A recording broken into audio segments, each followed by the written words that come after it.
কি একটা সমস্যার মধ্যে পড়ে গেলাম। সামনে হচ্ছে যে শবে বরাত। এখন নতুন আলেম বলতিছে যে শবে বরাতে রোজা পালন করা যাবে, আবার কেউ কেউ বলতিছে যে শবে বরাতে রোজাই নাই। আমাদের ইমামের কাছে গেলাম, ইমামও নাকি বাসায় নাই, সেও নাকি কাজে গেছে। তো দেখি এখানে তার একটা জমি আছে, এখানে কাজ করতেছে নাকি দেখি। যাক আলহামদুলিল্লাহ, হুজুরে পেয়ে গেছি। হুজুর সাহেব,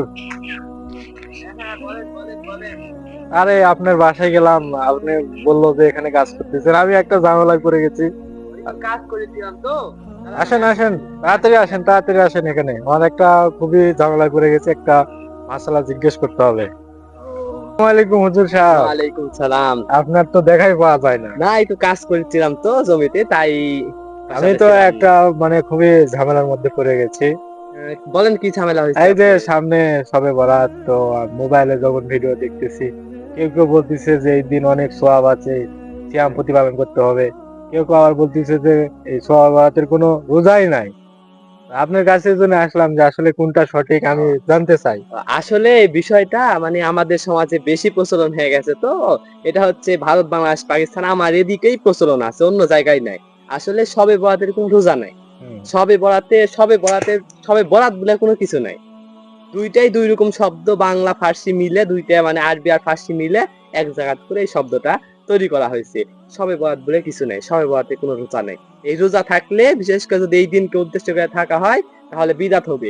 আর এই বিদাত হওয়া মাত্রই আপনার আমল সব বরবাদ হয়ে যাবে।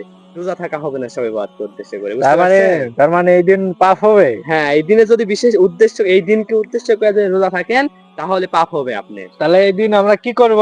এই দিনকে উদ্দেশ্য করে আপনার কোনো কাজ নেই। আপনি যদি পারেন, এই পুরো মাসের মধ্যে 1 থেকে 20 তারিখ পর্যন্ত, অথবা 1 থেকে 15 তারিখ পর্যন্ত আপনি রোজা থাকতে পারবেন। তাহলে আমাদের দর্শকের উদ্দেশ্যে কিছু বলে দেন হুজুর। আসলে দর্শক মন্ডলী, এই দিনকে উদ্দেশ্য করে আমরা যেই বিদাত করে থাকি, এই দিনকে উদ্দেশ্য করে যে রোজা থেকে থাকি, এই রোজাটা নেই।